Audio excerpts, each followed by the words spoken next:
This is the 2021 Jeep Grand Cherokee, and it's powered by a 5.7-liter Hemi V8 engine. Now, the Grand Cherokee lineup does have 11 different trim levels. On top of that, it's got 4 engine choices and a bunch of different features that are available for every single trim level. Steve here, Cars with Steve, and before we get started, I want to give a huge shout out and a thank you to Pickering Chrysler for giving me access to this vehicle to shoot the video for you today. Check down in the description below for their contact details. They can help you out with a bunch of vehicles they've got on the lot. They can help you with factory orders and everything in between. Now, I also want to do a little bit of a giveaway. So hiding somewhere in this video is a gift card code for a $20 Amazon gift card. Go searching for it. You're the first one to claim it, and it's yours. As let's dive into it, have a little bit of fun, and see what the 2021 Grand Cherokee has to offer. Starting off looking at some exterior styling of the vehicle. So the 11 different trim levels that are available have a series of different style rims. Which ones you get are ultimately going to depend on which trim level of the vehicle you look at.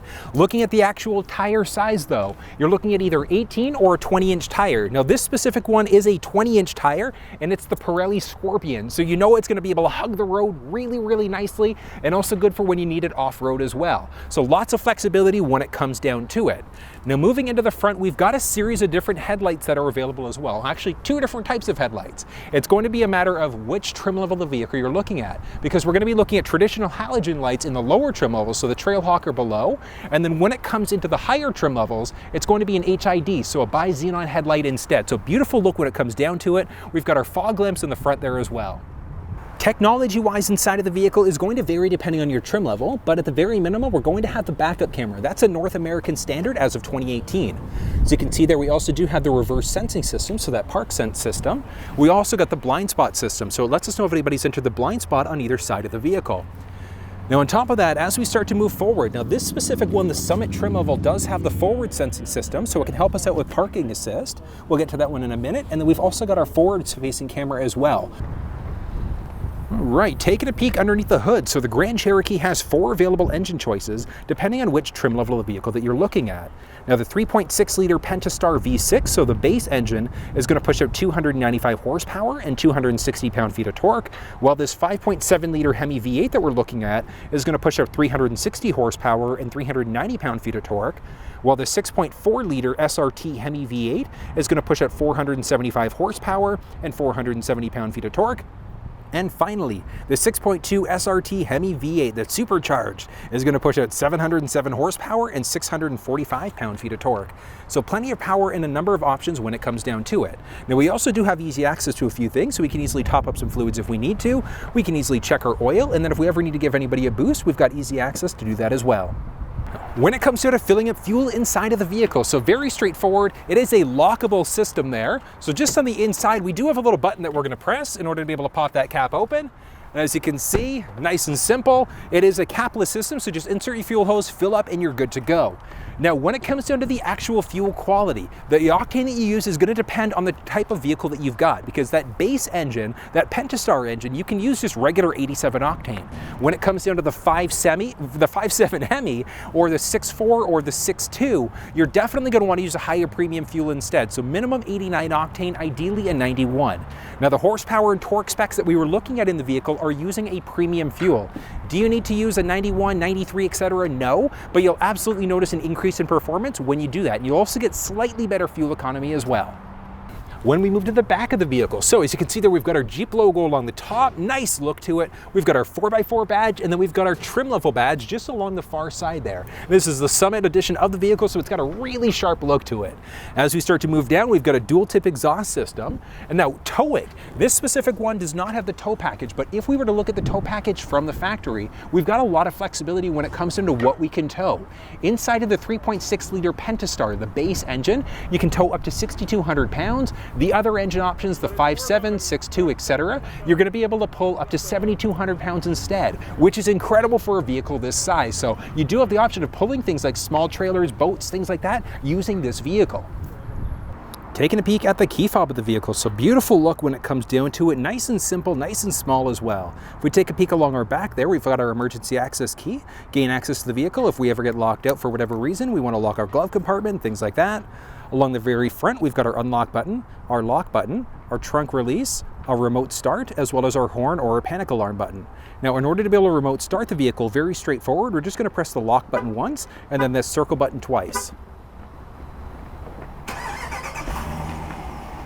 So as you can see there, remote start is now started. In order to cancel remote start, we're just going to press that circle button once, and as you can see, remote start is now canceled. Now to get inside of the trunk, very straightforward. So as you see there, we can double press the button on the key fob if we want to, but we also do have the option of opening up from the outside. So where we would go just to grab in order to be able to open this thing up, we're literally just going to crank that, and it's a button there, and it's power liftgate. Look at this. Beautiful look. Let's have a peek inside. All right, so cargo dimensions for the vehicle are going to be showing up there shortly. So as you can see there, we've got a ton of space when it comes down to it, and it's a 60-40 split for the second row. So 60% driver, 40% passenger, so we can fold down each side independently if we need to. Okay, now take a peek and look at the difference of that when we have that second row folded down as well. So we have a ton more space when it comes down to it. Now, one thing to note is you can see that we also do have this privacy shade. Now, one of the nice things about these shades is that we can literally just pull these things up and over in order to be able to lock, in order to be able to block out whatever might potentially be under there. So if you're storing equipment and things like that, we can just hide it underneath there, and then we're literally just gonna pull in order to unlock this thing in order to be able to slide it back. Now, also on both sides, it's also very easy to retract this thing. So on both sides, we're literally just gonna grab this. Other side, same thing, we're gonna grab, rotate, and easily remove. Let's have a closer peek inside. All right, now as we start to move inside, so we do have a basic carpet liner along the back there. We could change that out for a thermoplastic rubber tray instead if we wanted to. You can go to WeatherTech or another option there. Along the right-hand side, so as you can see there, we've got a few different options. We've got our 12-volt power point along the back there. That's going to be standard across the vehicle. Along the other side, as you can see there, we do have our trunk button. So we can close the trunk up that way if we want to, or we can just double press the key fob in order to do that. We've got our Mopar car care kit as well. So we've got a few different things that we can use to clean this thing down. Now taking a peek, we do have this little guy, so we can pop this up. And as you can see, so we do have our spare tire. Now this spare tire is a mini spare tire, so it's an 18-inch, not a full size. We do have the option for a full-size spare in some trim levels of the vehicle. We've got our jack there, and then we can just make it out. We've got that white spigot. We'd use that if we ever need to use a jerry can to fill up the vehicle first. And then we do have a little bit of storage space along the front there as well. All right, now taking a peek in the back. So firstly, let's actually give Jeep props for how incredible this thing actually looks. Now this version of the Summit does have the upgraded signature leather-wrapped interior package, so things look slightly different than what you typically find inside of a Summit, but it looks absolutely incredible. Like firstly, look at this door, absolutely beautiful. We've got this nice faux diamond look there as well, looks incredible. Now taking a peek at the actual driver passenger seat, as you can see, we've got a cargo net along both sides, so if you need to store some things, we can easily do that. As we start to move down a little bit, we've got some basics for our climate control. We've got a few USB ports, as well as a traditional wall outlet, so a 150-watt outlet. Now, one thing to note, you can plug some things in, but it's not like you're going to be plugging in a mini fridge into the back of this thing, but you do have some flexibility there. And then we've also got heated seats. Now, the heated seats themselves are just going to be the outboard seat, so that driver-passenger side. This middle row is never going to be heated inside of the vehicle. And as you can see there, we also do have a cup holder, so really, really nice. Click it in order to lock that back into place. All right, taking a peek at spacing inside the vehicle. So I'm 6 feet tall. I've got the driver's seat set up for somebody who's 6 feet tall, and I still have a boatload of knee room, a bunch of foot room as well. Now up overhead, I've got about 1.5 inches roughly of headspace. So just nice to know that you do have quite a little bit of space that's available here. Taller people obviously just get them to sit in that front seat instead. Now one of the nice things is that this row actually does recline a little bit. So if you're a little bit taller, you need a little bit more space, you want to take a quick nap, just pop this thing back, and it's so comfortable. When I do that up overhead, like I've got like 4 or 5 inches. So if you've got people that are a little bit taller, just knowing that they can comfortably sit in the back there. And now when we are cranking this lever, it actually moves the entire seat back and forward a tiny little bit. So it gives you a nicer recline there. Like it almost is like a lazy boy style feel to it. This thing feels absolutely incredible. All right, along our driver's side door, so we've got a little button there, and we can press that in order to be able to unlock and lock the vehicle. So very, very simply, as you can see, simple button press in order to be able to lock and unlock. Hopping on the inside, absolutely stunning look here. Looking along the door, we've got our basics for our window control, so our side view mirror, I should say. We can fold in those side view mirrors as well. We've got our window up and down, and we've got our unlock and our lock buttons. Now moving down, this is a 19 speaker Harman Kardon sound system. So you might get a 6 speaker, you might get a 9 speaker, or this 19, depending on which trim level of the vehicle that you're looking at, but absolutely stunning sound. We've also got our seat memory buttons. So really, really nice, because if you've got a number of people driving the vehicle, we can just put in our seat memory. So we can do our seat, our steering wheel, side view mirrors, press and hold one of these options in order to remember your own personal profile. Moving down, as you can see there, we've got a little bit of storage space along the actual driver's side door. Moving to the inside, beautiful dash there. Firstly, like, this thing looks absolutely incredible. Nice wood grain there. As we start to move down a tiny little bit, so we've got our button press in order to turn our fog lamps on, and then we can also figure out what's going on with our running lamps. Honestly, I just recommend keeping into the auto setting there. We've got our instrument cluster dimmer switch, so we can go either increase or decrease the brightness there. And then we've also got our gas cap button as well. Adjusting the driver's seat inside of the vehicle might be a power process, might be a manual process, just depending on which trim level of the vehicle you're looking at and which packages you've added on.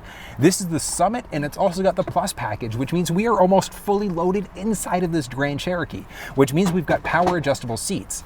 So along the left side there, we've got a series of different toggle switches. Very first one is going to be for our lumbar support, so we can give ourselves a little bit of stability in our lower back.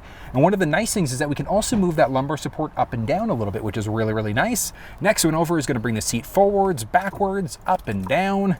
And then we've also got one for our backrest, so we can move that backwards or forwards as necessary. Now, one of the nice things is that we can set up our driver's seat, we can set up the steering wheel and our side view mirror, press and hold either one or two along the side there in order to be able to set up your own personal profile. Now, adjusting the steering wheel inside of this specific one is a power process, and it's power telescopic. So just by our left knee there, we've got a little switch, directional pad. We can move that thing forwards, backwards, up and down. Same thing in order to get to that perfect position for you. Next up, let's take a peek at the steering wheel of the vehicle. So first and foremost, we've got a directional pad along the top left-hand side there, and that's going to let us figure out what's going on with the actual instrument cluster screen. So we've got a lot of flexibility when it comes down to it. Let's actually navigate through the screen right now. So firstly, we can change between either kilometers or miles per hour, so very simple button press there. As we start to move down, we've got our tire pressure, transmission temperature, oil pressure, and a number of other things. And moving down a bit more, we've got our driver assistant settings. So the driver assistant settings is a nice one. We do have the option of turning this thing off if we wanted to, so specifically that lane sensing system. So we can turn that one on or off very, very simply. Now, one of the nice things about the lane sensing system is that if we start to veer over into a lane without signaling, the car is actually going to gently nudge us back and pull us back into our lane. So great safety feature from that perspective. As we start to move down a little bit more, we've got our fuel economy. We can press the button in the middle again, or OK button, in order to be able to reset those counters again. We can go off to the side as well. Moving down a bit, we've got our trip counters. So we've got our A and B trip counter there. Down a bit more, we've got whatever station's currently playing. If our phone was connected, our messages would show up there. And then we've also got the option of entering our setup, which means we've got some flexibility as to the actual features on the screen itself. So the default's there. So we've got our current gear, show that yes or no, our menu, our gear display, our upper as well. So as you can see there along the very top, we can actually customize what shows up there. So along the side, as you can see there, we've got our compass, we've got the outside temperature, time, range, and a number of other things. So we can literally customize this to show exactly what we want to, which I think is a really, really cool option. And then back to our main screen again from there. Now, as we start to move back, we can either answer or hang up on a phone call. We've got our voice command prompt as well. So the voice command prompt is going to give us the option of either changing radio stations, we can set our temperature, we can make phone calls, and a number of other things strictly using our voice. Moving off to the side there, so the vehicle at a minimum is going to have just our regular cruise control system. We do have the option for the adaptive cruise as well, so depending on which trim level and packages you've got inside of your vehicle. But the adaptive cruise control system is essentially a set it and forget it cruise. So you set it at, let's say, 100 kilometers an hour on the highway. If the car in front of you slows down, yours is automatically going to brake. If they pick up speed or get out of the way, yours is automatically going to pick back up to your set speed again. We can set our distance indicator, so how close or how far are we away from the vehicle in front of us when using that system. Along the very top there, we've got our minus and our plus buttons, and that's going to let us change gears out. Now, one thing to point out along the back of the steering wheel, so as you can see there, we do have a button in the middle, and that's going to let us change between our active presets very simply with a button press. So we've got a lot of different options there, and then we can press up and down as well in order to be able to seek between different stations, so very simple. Looking along the other side there, so along the right side of the steering wheel, same thing, we've got another little button, and that's going to let us change between AM, FM, Sirius XM, and then we can also increase or decrease the volume there.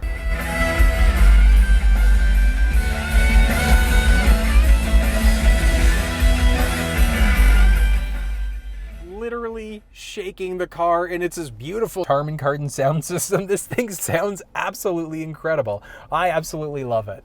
We've got our stick along the top there. We can flash our high beams if we need to. We can push in to get our front windshield wiper fluid going. And then we've also got our rear window wiper as well. So we can turn this thing on very, very simply. So you can see along the back there, and there she goes. All right, next up, this is going to be the uConnect media screen. So the 8.4-inch screen, that's going to be standard on the majority of the trim level for the vehicle. Now, a couple things to know. If you're in that base trim level instead, that's going to be a 7-inch media screen. Otherwise, it's going to be this beautiful 8.4-inch instead. So let's dive into it and figure out exactly what's going on. So along the very top, we've got our presets, and we've got a couple of different pages of presets there. We've got our AM, FM, Sirius XM, or selecting our different sources. So Bluetooth, aux cable, and then our few USB ports as well, and clicking that back down. We've got a hot button press in order to be able to get into our maps. We can browse, change songs or stations. We can tune to a station this way. We can use the tuning rocker, or we can just use the voice command prompt on the steering wheel instead, which I honestly do recommend that because it's a lot of flexibility when it comes down to it. And from there, very bottom, we've got our basics for our audio there as well, so our audio settings. We've got our balance fade, we've got our equalizer, so treble, mid-range, bass, speed adjusted volume, surround sound, and a few other things. So let's actually go down, and then we've got our autoplay setting whenever a USB device is plugged in. Jumping into our climate, so we've got some basics for our climate control down in the middle stack, in the center stack there. We've got some more advanced ones along the top. So we've got our max AC, air conditioning, circulation, etc. We've got dual zone climate inside of the vehicle, which we can control from the screen, or we can go up and down there as well. If you want to change it back to the driver default, just sync it up there. We've got our basics for our fan speed. We can adjust it there, or we can just adjust using the screen as well. Now we do have the hot button press for our controls, or we can press the bottom button there as well. It leads us to the same place. We've got our heated or cooled front seats. We can toggle those ones on or off, as well as a heated steering wheel. Hot button press for our backup camera, and then we can jump into our general settings, which also lead into that screen in the bottom there as well. Moving into our U apps. This essentially is going to be every possible feature laid out in a nutshell very simply. So we've got our driver heat, passenger heat, etc. Projection manager is where we're going to go in to play with whatever phones we've got connected through Android Auto or Apple CarPlay. And then we've also got our paired phones as well as different audio sources. So a lot of different flexibility there. We'll get to the projection management when we get into the phone setting there. So we're not there just yet. We've got our Wi-Fi hotspot. So the vehicle is equipped with an onboard modem, and we can use it for a hotspot for a number of different devices. You do need a data-only plan through your cell phone provider in order for that to work.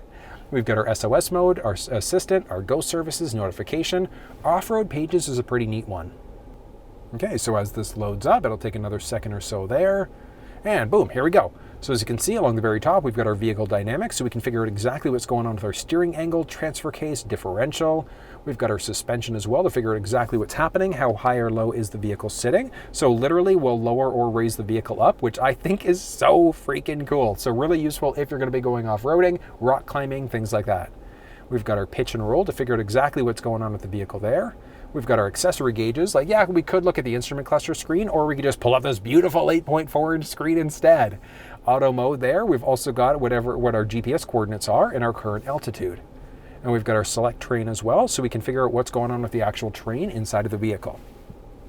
Moving back, last one, we've got our app manager. We've got our backup camera, heated steering wheel, and a few other things as well.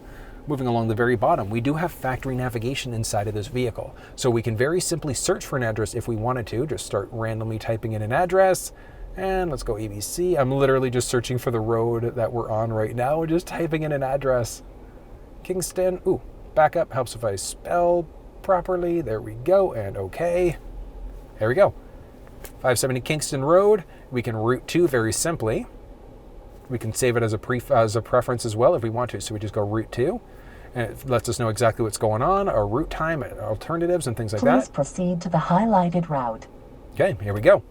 We've got our menu to go back up again, so we can stop guidance if we want to. We can pause guidance, we can repeat, we can go to previously saved addresses. We can look at our navigation settings as well. So a lot of flexibility when it comes down to it.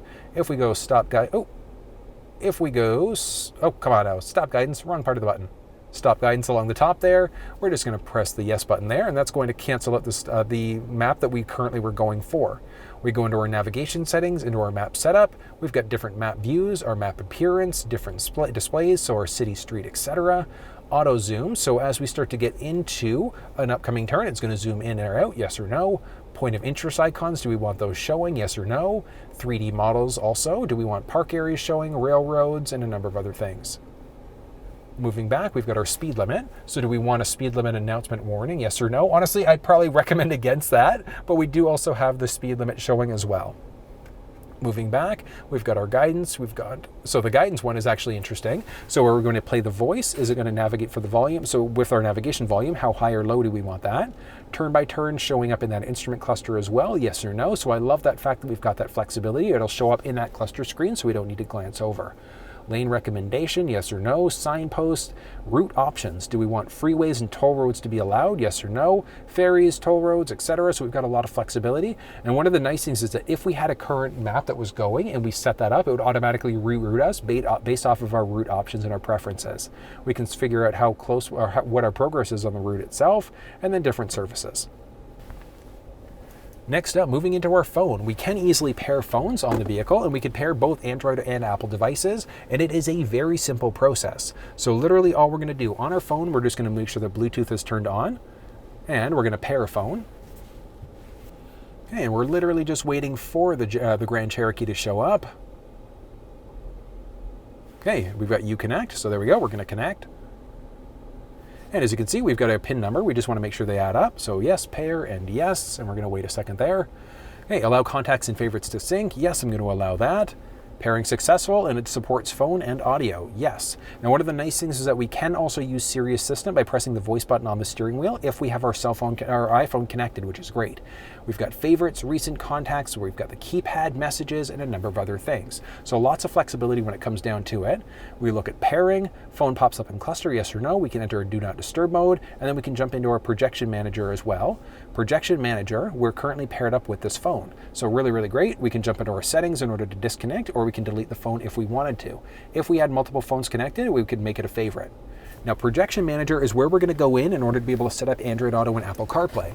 Now, I just set up the iPhone, so let's continue on with the iPhone side of things. So first thing you're going to do is make sure that you've got your USB cable, and you're just going to plug into any of the available USB ports.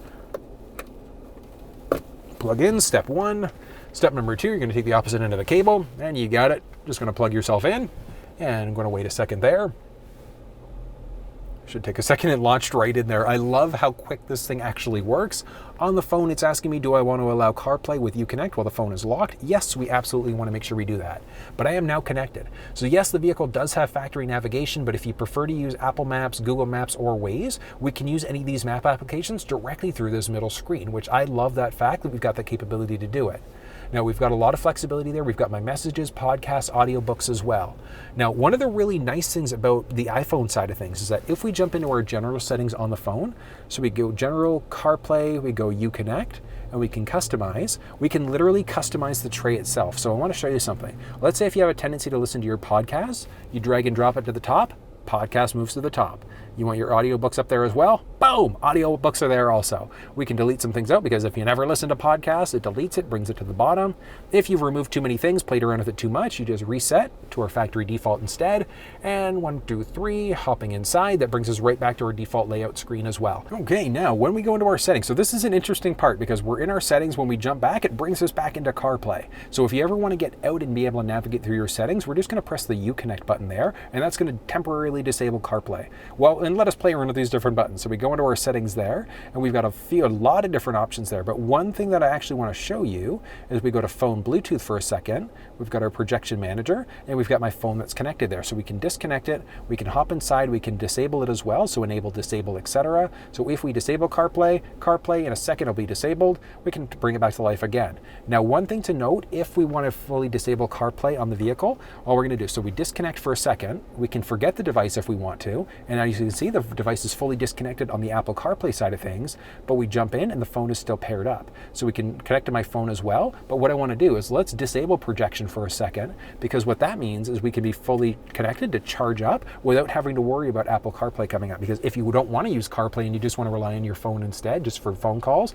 and rely on the factory navigation, we've got that flexibility. But we do have to make sure that we actually unplug in order to be able to use that projection manager first. Hopping back inside, we can re-enable it, and then we've got my phone there, so it will show up again. As you can see there, it has shown up. uConnect. Let's hop back into the phone again, And let's go to our projection manager, and we're going to disable CarPlay. We're going to disconnect. We're going to forget the device. And the device is now fully disconnected from the vehicle, and it really is that simple. Setting up an Android device is literally the exact same process. So super simple from that perspective. We're just going to go paired phones. And before we go add device, we're just going to make sure that Bluetooth is turned on our phone. Perfect, it's on. And what we're going to do is hit add device. And we're going to scan. Oh, connections. It's not my first day. There we go. Oh, we're not looking for Wi-Fi. Oh, it is my first day. We're looking for Bluetooth. All right, we're just going to wait a second for uConnect to show up there. And we're going to connect through. Perfect. Make sure the pins match up, and they do, so yes. All right, make this my favorite phone, yes or no. But before we do, allow access to messages, yes. Contacts, yes. So we are now connected there. And make this my favorite phone, yes or no. So if you've got multiple phones connected, you can select whatever one you want as your favorite. If you don't select it as your favorite, you can always go jump back in order to be able to set that up as well. And from there, we can also move, and we can delete the phone if we wanted to. And my iPhone is now fully disconnected from the vehicle, which means that this is now my new favorite device. We jump back into the phone for a second, and as you can see, we've got my favorites, recent contacts, keypad messages, and a number of other things. Jumping back into pairing, projection manager, we can now set up Android Auto as well. So Android Auto, literally the exact same process. We take our USB cable, plug it into the available USB port there, and opposite end, we're just going to plug ourselves in, boom, and wait a quick second. All right, Android Auto lets you use apps on your screen, so we need to unlock to continue, so let's unlock the phone, unlocked. Android Auto would like to turn on Bluetooth, yes, and watch this. 5, 4, 3, 2, 1, and we are now fully connected. Like, I absolutely love how easy it is to set these things up, but we've got settings there, we've got routes if we were to jump back in, and we've also got our notification manager and our Google Assistant there. So our voice assistants, we've got a lot of flexibility there. We've got our phone, we've got messages, and a number of other things. We can also customize the tray. And that's one of the nice things, because very similar, we do have the flexibility of jumping into the phone and searching for Android Auto, and then we can jump in order to change some settings around. So we can see our currently connected car, we can customize the launcher. So we can literally just drag and drop the exact same way we did on the iPhone side of things in order to be able to adjust. Now, one thing to note, when we drag and drop, we actually need to restart Android Auto in order for whatever changes we've made here to come into effect. So it's not going to be like Apple CarPlay where it dynamically does it for you. We need to restart in order for it to work. We've got our Google detection, assistant, we can disable weather, and a number of other things. So we do have a little bit of flexibility when it comes down to it. And then very similar to the Apple side of things, we hit the uConnect button there in order to bring us back to our default again. We can move up to the very top there to go into Bluetooth, jump into our projection manager. We can disable it if we want to. We can disconnect the Android device, or we can literally just pop this thing off in order to be able to forget the device. We can turn off our projection manager from there if we wanted to. Jumping into our paired devices, so I am now connected over Bluetooth, not connected through Android Auto. I plug myself in, and because we've disabled projection manager, it is now fully disconnected there. So it's really that simple. We hop back in if we wanted to, and we can delete my phone, delete the Galaxy, and as you can see, the phone is now disconnected. We jump back into phone, and we've got no connected phones, and it really is that simple. All right, continuing through, so we've got our phone covered off there. Jumping into our settings, this is where we get into a lot of advanced options. So we can change between English, Spanish, French. Display units, we've got a number of different options. So auto mode means that the vehicle is going to flip us between daytime or nighttime mode, so adjust the brightness automatically. We've got a few different themes. The touchscreen beep that we get, we can cancel that one out if it drives us nuts. Navigate turn-by-turn directions, etc. Our units, are they going to be US metric or a custom unit? Our voice. So when we've got a few different options there. So our length, either brief or detailed, and the command list, always show, never show, etc. So you've got some flexibility. The command list, when we press the button on the steering wheel, this is the list itself. Cancel. Do you want that to show up, yes or no? And then the length, do we want it to be brief so we won't get as many notifications as we change stations, make phone calls, things like that? It's going to be a matter of personal preference. Jumping back out, we've got our clock, so we can set it with our GPS. We can increase or decrease a minute. We've got our different time format there as well. So if you prefer that military time, so that 24-hour mode, you've got that flexibility. Moving down a little bit more, we've got our camera. So our camera, we've got our park view backup delay. So as we go to shift into reverse, it's going to delay the camera from showing up. And then our guidelines as well. So as we actually shift into reverse there, so our guidelines are these little guys there. So whether or not that one shows up is going to be a matter of personal preference. As we start to move up again, we've got our driver assistance settings, and this is where we got a ton of different options. So our emergency braking, if the vehicle actively senses a collision, it's going to automatically brake for us. Now, that's a feature that's available in some trim levels of the vehicle. It can give you a warning with the braking, only the warning, or you can turn it off completely. So it's a matter of preference there. Our lane sensing, do we want that one to come on? Yes or no? And then how early or how intense is it going to be? So we've got some flexibility there. With our park assist, so that reverse sensing system, do we want that to come off, so the sound to display, or do we just want the sound, or do we want it to just turn off completely? Front sensing volume, same idea. So the rear brake assist, what that's going to do is if we're going into reverse, vehicle senses a collision, it's automatically going to brake for us. We've got power steering default, so we've got a few different options there. So our normal, sport, or comfort mode. We've got our paddle shifter, so we can enable or disable it. Our blind spot assist, so our blind spot alert lets us know if anybody's entered the blind spot on either side of the vehicle. And then we've also got our hill start assist. Let's see, we've got our mirrors and wipers as well. So tilt side mirrors when we're in reverse, that's a pretty neat one because what that's going to do is it's going to tilt the mirrors down for us as we go into reverse. Auto folding side view mirrors, yeah, that's a pretty cool feature. You go to lock it and then it's going to fold the side mirrors in for us. Rain sensing wipers, make sure you turn this one off if you ever go into a car wash, but otherwise what's going to happen is when it senses that there's rain hitting the windshield, it's automatically going to start those wipers. And then our headlights with our wipers there as well. We've got our lights, our headlight delay, we've got our auto dim high beams as well. So what's going to happen is it'll flip the high beams on automatically. As it senses an oncoming vehicle, it'll start to dim them out for us completely in order to make sure we're not blinding an oncoming driver. And we've got our door unlock as well. So our auto door locks, unlock, yes. We've got our flashlights. We've also got the horn sound. So as we go to lock the vehicle, do we want our horn to sound, yes or no? When we remote start, do we want that sound to go on as well? And then we've got our passive entry also. So the buttons that we've got on the outside, power liftgate alert, do we want that one to come on, yes or no? So a little bit of flexibility when it comes down to it. We've got our seating comfort, easy exit seats. What that means is that with our easy exit seats on, if we go to turn the car off, it's automatically going to bring those seats down so that we can easily get out of the vehicle. Our auto heated and ventilated steering, so seats and steering wheel. When we go to remote start the vehicle, do we want it to be on or do we want it to start up regardless? So do we want that heated steering wheel to turn on when we remote start? Yes or no? And same thing with those heated and cooled seats. We've got our key off options. So key off delay or headlight delay as well. How long do we want that headlight delay to go on? So we've got a few different options there. We've got our suspension system, so our auto entry exit suspension, which is automatically going to lower or raise the vehicle to help us get in and out a little bit easier. We've got our display suspension method, yes or no. Transport mode, which you don't need to worry about unless you're a dealer. And then our alignment mode as well. We've got some basic audio settings. So again, we've already seen these different settings when we look through the audio tab there. Phone Bluetooth, this setting is the one that we saw when we looked at the phone. Sirius XM setup. So if you're a heavy Sirius XM user, you can skip some channels out. You've got some basic settings and then you can tune to start as well. And then we can reset in order to bring us back to our factory defaults as well. So a lot of flexibility and a lot of options when it comes down to it, but that's going to be that uConnect media screen in a nutshell. As we start to move down, we've got our volume rocker. We can mute out. We can turn the screen off if we want to, bring it back to life. We can tune. Yeah, we can tune this way. We can jump inside of our media to do a direct tune, or we can just use the voice command prompt on our steering wheel, which I think is probably the best bet. So listen to this. 94.9. Tuning to 94.9 FM. Oh, would you look at that? Using our voice to change the stations. How cool is that? I love we've got that option. As we start to move down a little bit more, we've got our basics for our climate control. We've got our park assist, so the vehicle can help us out with parallel and perpendicular parking. So a lot of flexibility there. So we've got a few different options. Let's actually see how that park assist system works right now.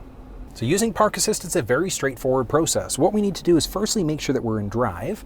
Next up, all we're going to do is press the little P button there. So that P button is our Park Assist button, and that's the one that's going to let us figure out what's going on. So are we going to go through parallel parking, perpendicular parking? So we've got a few different options there. Now by default, it's going to search on the right side, but if we press the left turning stick, it's going to search to the left side instead. So left side, right side is going to be a matter of what spaces are currently available.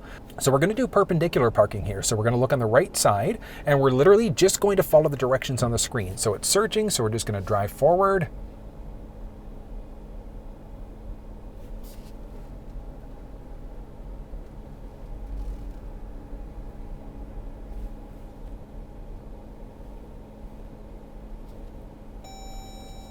Okay, perfect. So space has been found. So all we need to do, follow the directions. So it's asking us to shift down into reverse now. So we're just going to drop down into reverse. And now we do have to work the brake. So just keep your foot on the brake there. And we're just going to check the surrounding area, make sure we're good, which we see the screen there. It's backing us up.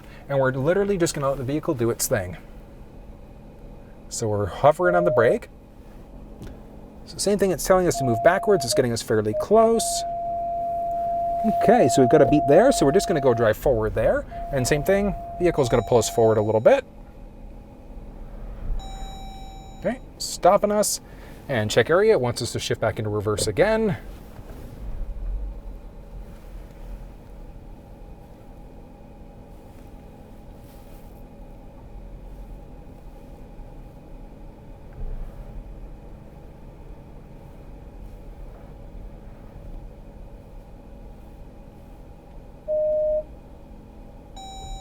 Boom, look at that. So it is that simple. So using the park assist system, then we've got the reverse sensing system going as well. Just throw it back into park. And parallel parking literally works the exact same way. So such a cool feature, right? So really, really love we've got that flexibility. Now we've also got our rear park sense system, so we can turn that parking, that beeping that we get as we back up, we can turn that one off if we want to. We've got our lane sensing system, so it's going to keep us in our lane, eco, and sport mode. Sport mode means we're going to hang onto the gears a little bit longer, gives us more of a sportier performance. And then we've got our traction control on or off. Moving down a tiny little bit, we've got this little guy, so we can push this button in order to open this up. And as you can see there, we do have 2 individual USB ports, and we've also got a traditional 3.5mm jack there as well. Off to the side, we've got a 12-volt port there also. We do not have a wireless charging pad inside of this vehicle. So one thing to point out there. Moving down a bit, as you can see there, we've got our park reverse neutral drive, and then we can knock it into our manual mode as well, which means we can go up and down by using the shifter knob to change gears. But we do also have the option of just using the paddle shifters if you wanted to use those instead. Down a bit more, as you can see, we've got a few cup holders. We've got our four-wheel drive low mode. We've got our hill descent control. We can raise or lower the vehicle if we wanted to. And then we've also got our selector switch to figure out what's going on with our modes. So we've got a series of different modes there. Each one is going to do something different to the vehicle. So if you're just driving regularly, just leave it in your auto mode. If you're doing rock crawling and things like that, we can select which mode we're in. And it's a really, really smart system from that perspective, and it is part of the quadra-track system that's going to be available inside of the Cherokee lineup. Now, as we actually switch through these different modes there, as you can see, it actually does something unique to the actual cluster screen. So we can go between different modes there. We want to go into rock mode, we have to be in our low mode instead. But we've got our sand, snow, auto mode, etc. So lots of flexibility, and then each mode is going to do something different. Like when we're in the sand mode, it's going to kill off traction control and turn off eco mode as well. All right, moving down a little bit. So we've got 2 different holders there. So we've got a little tray. We can pop this up and lock it up. And then as you can see there, we've got a 12-volt power point along the bottom and a little storage tray in the bottom there as well. So we've got some flexibility there. And as we start to move up overhead, we've got an auto-dimming rear view mirror. We've got our SOS. We've got our assist as well. Up overhead, we've got our sunglasses holder, cabin lighting. We can open and close the liftgate there as well. We've also got our auto settings. So these settings are actually for the panoramic roof. So this twin panel panoramic sunroof, this full one that stretches across the entire length of the vehicle, is available strictly in the Summit trim level of the vehicle. We'd have to look at other options. So in other options, I should say, it's literally just going to be a small sunroof up overhead instead. So which roof you get is ultimately going to depend on which trim level of the vehicle you look at. Up overhead, we've got our basics. So if we've got a garage door opener at home, we can program that in very simply. We can vent out the sunroof if we want to, or we can open and close there as well. Up overhead, we do have a nice, beautiful suede look to this, but we've got our business card holder up along the top. We've got our vanity mirror with light as well. And then we can also extend this out a tiny little bit in order to block any sun that might be hitting our eyes as we go. All right, folks, now time for the fun part. Let's take this thing out for a spin on the road and see how it actually handles in a live test. This is going to be good. And the reason why this thing's got the larger 5.7 Hemi V8 engine in it, this is going to be fun. Okay, I'm gonna be gentle. It doesn't have a ton of kilometers on it, unfortunately, so I can't open it up too much, but it'll be good. Okay, so I've got that lane sensing system turned on right now, so hypothetically, as I... Is it centering? Steering for me too? Okay. I haven't even started yet, but just like the comfort level, like this is so different than the regular Cherokee. Like it is literally night and day. Wow.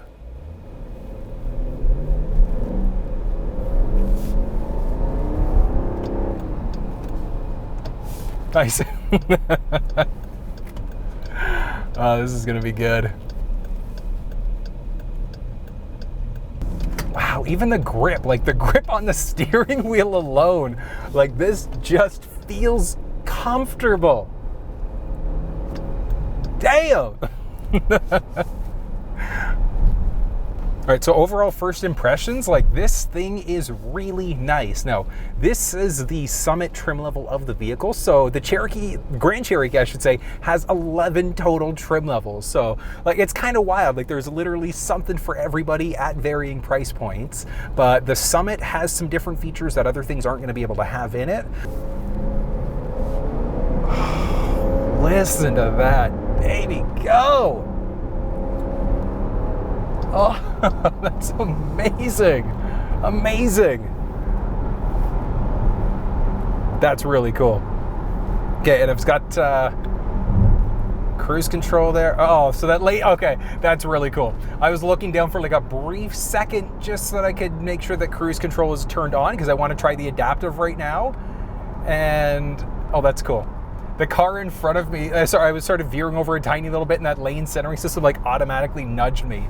Now I've got the lane keeping system on right now as well. I've got the adaptive cruise control system on as well. And that adaptive cruise control system literally keeping me right in behind the vehicle that's in front of me. So I've got the distance indicator set as far as it can go back, but I've got it set at highway speed and I'm going a little bit slower than highway right now because the car in front of me is going a little bit slower than highway speed as well. Okay, so it pulled me back into my lane and because I've got the adaptive cruise on, it's picking me back up to speed again. Oh, that's so cool. And the seat is so comfortable. So comfortable. Oh, hugs you nicely.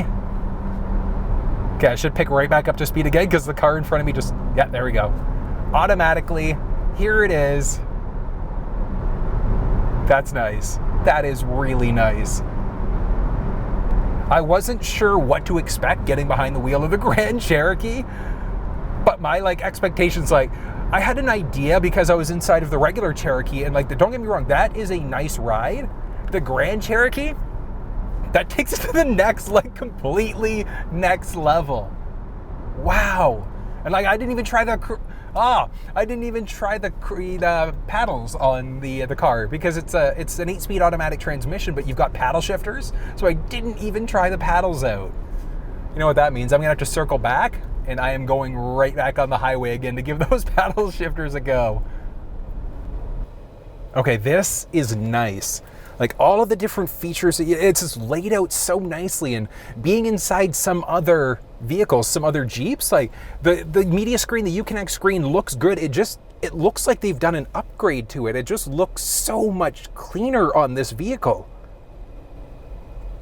You've got your park assist, you've got your rear parking sensors, your lane keeping system, your economy mode, your, sport mode.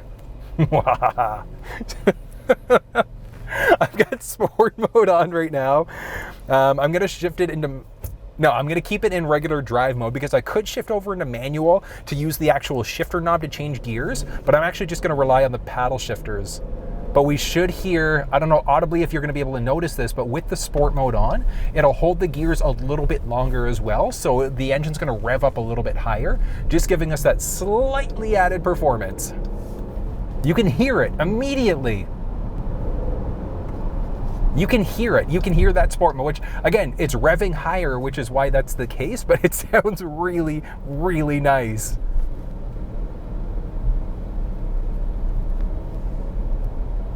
Oh, this is good. This is gonna be good.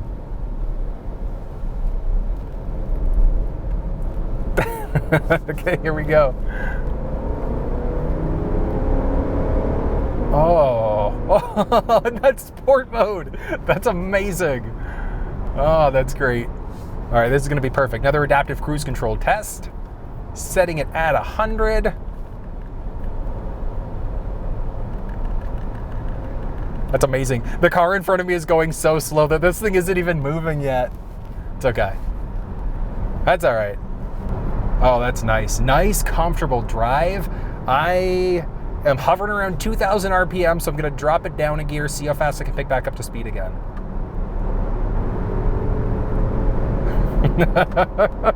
That's amazing.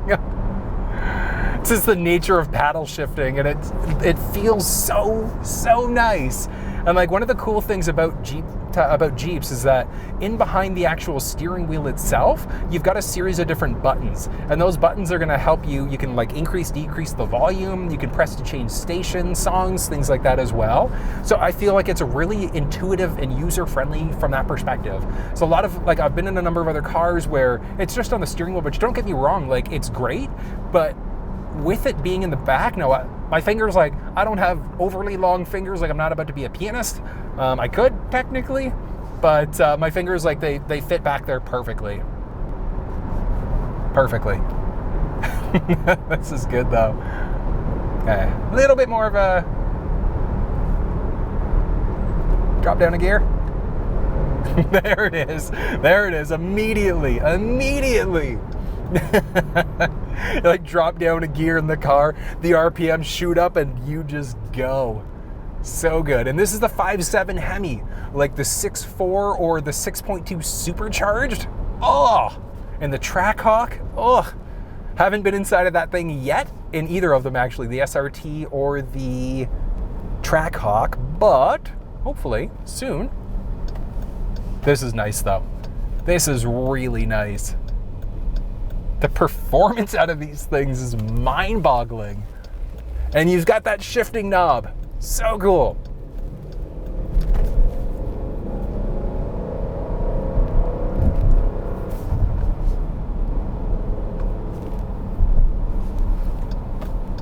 Wow, the steering just feels so nice. Oh, that's amazing. So good. Well, folks, that was an in-depth look at the 2021 Jeep Grand Cherokee. What did you think? I personally love this thing. The Summit trim level was absolutely beautiful. If you have any questions, drop it in the comment section below and let me know. And until I see you next time, make sure you stay safe.